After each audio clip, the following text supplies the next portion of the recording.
الحمدللہ آج کے اس پروگرام کا عنوان ہے الیکشن اور آدم، چھٹا حصہ۔ اعوذ باللہ من الشیطان الرجیم، بسم اللہ الرحمن الرحیم۔ الصلاۃ والسلام علیک یا سیدی یا رسول اللہ وعلی ازواجک و اصحابک و آلک یا سیدی یا حبیب اللہ۔ الحمدللہ لاہور شہر میں آج بروز جمعرات 27 رجب 1445 ہجری اور 8 فروری 2024 عیسوی کا دن ہے۔ سب سے پہلی عرض یہ کہ اس سلسلے کے جو پہلے 5 پروگرام تھے وہ آج صبح فجر کے بعد یعنی ارلی مارننگ ریکارڈ کیے گئے تھے، اور اس ازمپشن پر کیے گئے تھے کہ فری اینڈ فیئر الیکشن ہوں گے، اور یہ جو چھٹا حصہ ہے اس وقت یہ کوئی تقریباً پاکستانی وقت کے مطابق کوئی 11:30 بجے ریکارڈ کیا جا رہا ہے، اور صبح 8 بجے سے اب تک انٹرنیٹ بند ہے، فون کالز، سم کال بند ہیں۔ اب یہ ہے آزادی اظہار رائے کے معاملے میں حکومتوں کا وہ ڈاکہ جس کا اب یہ دنیا بھر کے حکمران عادی ہو چکے ہیں کہ یہ ڈاکہ مارنا، یہ لوگوں کے حقوق کو ان کے حق سے یعنی محروم رکھنا، یہ ان کا وتیرہ بن چکا ہے، اور یہ انٹرنیٹ بند کیا جانا، یہ کال بند کیا جانا اس بات کا ایک انڈائریکٹ ثبوت ہے کہ یہ حکومتیں، یہ نگران سیٹ اپ یہ اب بھی بے ایمان ہے۔ اگر یہ لوگوں کو ووٹ کا حق دے رہے ہیں ظاہری طور پر، تو ووٹ بھی اظہار رائے ہے کہ جی میں کہتا ہوں کہ جی تحریک لبیک یا رسول اللہ کے جی سید خرم ریاض شاہ صاحب زندہ آباد، میں ان کو ووٹ دیتا ہوں، یہ میری رائے ہے کہ وہ اچھے ہیں۔ اچھا، اسی طرح کوئی اور شخص اٹھتا ہے، ٹھیک ہے، کوئی بھی عبد الرحمن، کوئی وہ کہتا ہے جی عمران خان اچھا ہے، چلو جی اچھا ہے۔ تو یہ اپنی اپنی رائے ہے جس کو ظاہر کرنے کے لیے ووٹنگ کا ایک نظام یہ بنا دیا گیا ہے، لیکن اس کے پیرالل دو ظلم یہ ہیں کہ کالنگ سم بند ہے اور انٹرنیٹ بند ہے، تاکہ لوگ جو ہے نا وہ ان کا کیا دھرا وہ سب دیکھ نہ لیں۔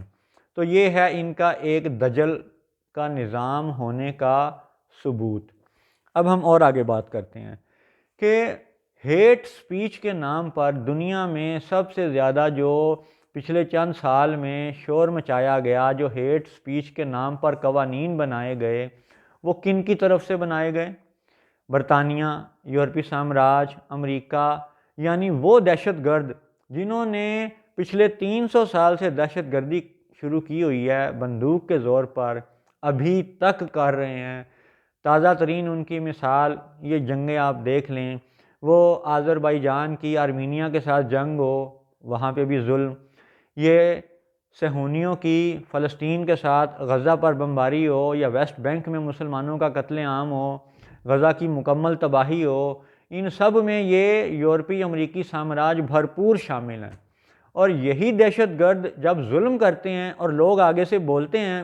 تو ان کی آواز کو دبانے کے لیے ہیٹ سپیچ کے نام پر قوانین بنا دیے جاتے ہیں، اور ان ہیٹ سپیچ والے قوانین کو بنانے والے کون ہیں؟ یہ جن کو جگہ جگہ اسمبلیوں میں بٹھا دیا گیا ہے۔ یہ کہتے ہیں جی کہ اگر آپ نے ملک کو برا کہا، ملکی سرحد کو برا کہا، وطن کو برا کہا، یا ہمیں حکمرانوں کو برا کہا، تو ہم آپ کو ہیٹ سپیچ میں گرفتار کر لیں گے، سزا دیں گے، جرمانہ کریں گے، آپ کی جائیدادیں چھین لیں گے، آپ کا مال و دولت چھین لیں گے۔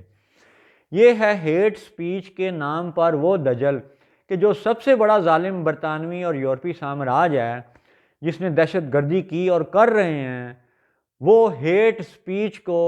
دنیا بھر میں قوانین کے ذریعے متعارف کراتے ہیں، ان لوگوں کے ذریعے جنہیں آج ووٹ ڈال کے اسمبلی میں بھیجا جائے گا۔ استغفر اللہ۔ اب اس کو ایک اور زاویے سے دیکھیں کہ جب برطانیہ نے ساری دنیا پہ قبضہ کیا، ٹھیک ہے، اس وقت اس نے عدالتیں بھی بنائیں، بیوروکریسی کے یہ انتظامی ادارے بھی بنائے، اور عدالتیں بھی بنائیں، فوجی چھاؤنیاں بھی بنائیں، یہ سب ادارے گورے کے بنائے ہوئے تھے۔ لاہور شہر میں جو یہ پنجاب اسمبلی کی عمارت ہے، یہ 1947 سے پہلے کی ہے، گورے کے دور کی ہے۔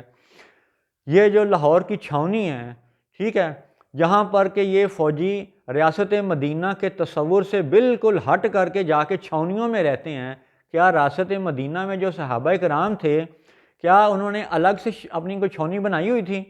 کوئی چھاونی نہیں تھی ریاست مدینہ میں۔ یہ جو حضرت عمر فاروق کے نام پر ہمیں مختلف باتیں سنائی جاتی ہیں، اس میں کچھ سچی ہیں، کچھ جھوٹی ہیں۔ ان باتوں کا سچ جھوٹ ہم انالیسس تجزیہ بعد میں کسی وقت کریں گے۔ ابھی ہم الیکشن اور آدم کے عنوان سے اپنے بچوں کو، اپنے دوستوں کو یہ عرض کرنا چاہ رہے ہیں کہ یہ الیکشن، یہ نظام سب دھوکہ ہے، کیونکہ یہ گورے کا چھوڑا ہوا نظام ہے۔ یہ لاہور کی جو چھاونی ہے یہ بھی گورے کی بنی ہوئی ہے۔ اب آپ ایک تصور کو سمجھیں ذرا کہ جب یہ یورپی سامراج بندوق لے کے ساری دنیا پہ اس نے حکومت کر لی، ٹھیک ہے، سامراجیت، کولونائزیشن یعنی ٹیررزم کا جال بن دیا گیا، تو اس وقت انہیں چاہیے تھے مقامی طور پر ان کے ساتھ مل جانے والے ایسے لوگ جو اپنے مذہب و ملت اور دین کے غدار ہوں اور ان کے نوکر چاکر ہوں۔ ایسی ہی ایک مثال بر صغیر پاک و ہند میں ہے سر سید احمد خان نامی شخص کا مثال ہے کہ جو اپنے آپ کو کہتا ہے کہ جی میں آل رسول میں سے ہوں اور سید ہوں، ٹھیک ہے۔ حال اس کا یہ تھا کہ اس سید احمد خان نے دیوبندیوں کو بھی اپنی چھتر چھایا میں چھپا رکھا ہے، قادیانیوں کو بھی، اور اب افسوس کی بات یہ ہے کہ وہابی اور سنی بھی اس کی چھتر چھایا میں چھپے ہوئے ہیں اس وقت۔ یہ بڑی افسوس والی بات ہے کہ اس سر سید احمد خان نے، جس نے گورے سے سر کا خطاب پایا، تو گورے سے سر کا خطاب پانے والا ہر شخص اس حقیر کی رائے میں ایک فتنہ ہے۔ اور سر سید کا فتنہ یہ تھا کہ اس نے دہشت گرد کی حکومت کو قبول کیا، اس کی نوکری کی، اس کا سہولت کار بنا، اس کا مددگار بنا، بلکہ اپنے باقی قوم والوں کو بھی کہا ہاں ہاں انگریزی سیکھو، اس کی نوکری کرو، پھر تمہارا جو ہے نا وہ معاشی ترقی ہوگی، ہیں پیسے ملیں گے، ہیں برطانوی پاؤنڈ سٹرلنگ ملیں گے۔ لیکن برطانوی پاؤنڈ سٹرلنگ کا بھی دجل یہ ہے کہ برطانیہ نے تقریباً ساری دنیا پہ تو نظام قائم کر لیا حکومت کا، بینک بھی اپنے بینک آف انگلینڈ پھیلا دیے،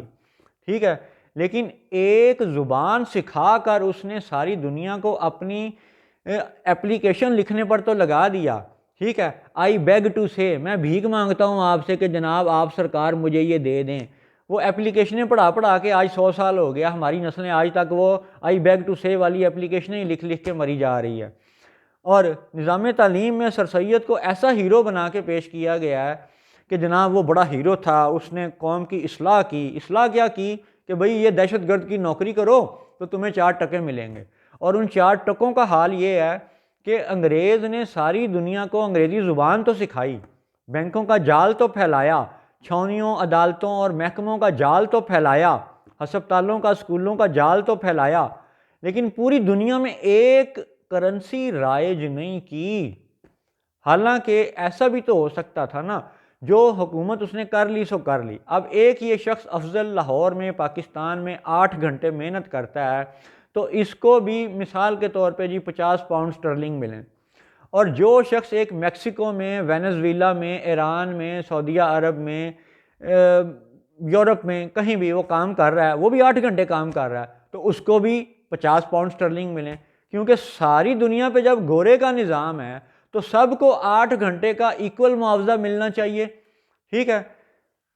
خواہ وہ 50 پاؤنڈ سٹرلنگ ہے یا کچھ بھی ہے، لیکن معاوضہ برابر ہونا چاہیے، کرنسی ایک ہونی چاہیے۔ جب زبان ایک کر دی گئی، انگریزی کو معاشی ترقی کے نام پر ایک زبان کے طور پر رائج کرنے کی یہ سازش پھیلا دی گئی، تو ایک کرنسی کا نظام کیوں نہیں لاگو کیا گیا؟ اب اسے اگلی بات پہ آ جاتے ہیں کہ یہ جو گورے کے چھوڑے ہوئے ادارے ہیں، جو کہ اس وقت سارے غدار ملت تھے، سارے اپنے مذہب دین کے غدار تھے، خواہ اس زمانے میں 1947 سے پہلے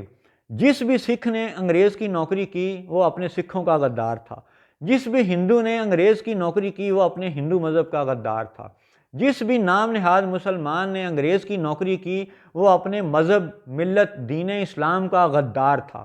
اور ان سب غداروں نے انگریز کو حاکم تسلیم کیا، اس کی نوکری کی، اور انہی لوگوں کو بٹھایا گیا سول سیکریٹریٹ میں، چھاونی میں، اسمبلی میں، ادھر ادھر اداروں میں، اور ان کا جناب جال بن کے تو لوگوں پہ مسلط کر دیا گیا گورے کے سہولت کاروں کا، ٹیررسٹ، دہشت گردوں کے سہولت کاروں کا یہ نظام حکومت بنا کے لاگو کر دیا گیا۔ یہ لاہور چھاؤنی بھی اس کی آج تک ایک زندہ جیتی جاگتی مثال ہے۔ بہت سی عمارتوں پر آج بھی 1947 سے پہلے کی وہ تختیاں لگی ہوئی ہیں جن پہ لکھا ہوا ہے کہ فلاں سن فلاں سن۔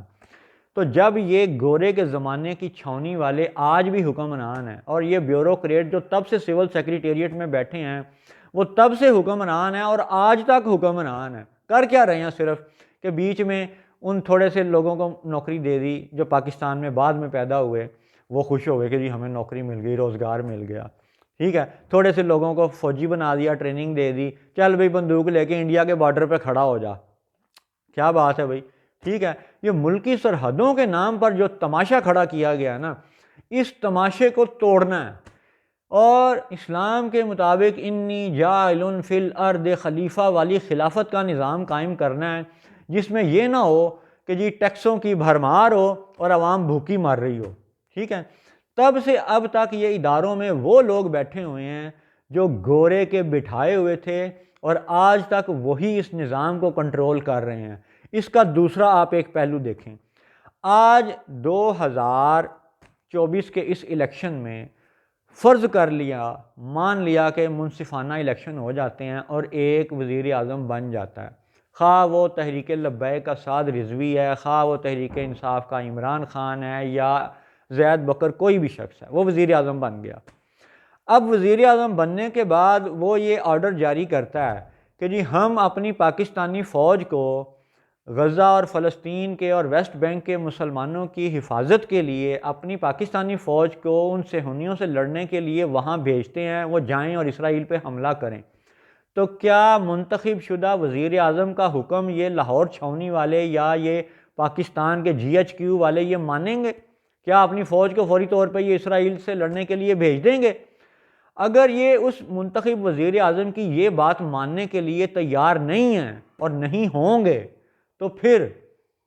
کیا فائدہ اس الیکشن کا اور کیا فائدہ اس نظام حکومت کا جب وزیر اعظم کی بات یہ آرمی چیف ماننے پر تیار ہی نہ ہو تو؟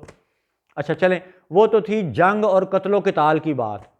ٹھیک ہے، اس میں تو جی خون خرابہ ہے، وہ ہمارے اوپر آ کے امریکہ بم پھینکیں گا، ہمارے پاکستانی شہری بھی مریں گے، یہ سب فتنے سے بچنے کے لیے چلو اب ہم جنگ کو وقتی طور پہ ایک سائڈ پہ کر دیتے ہیں۔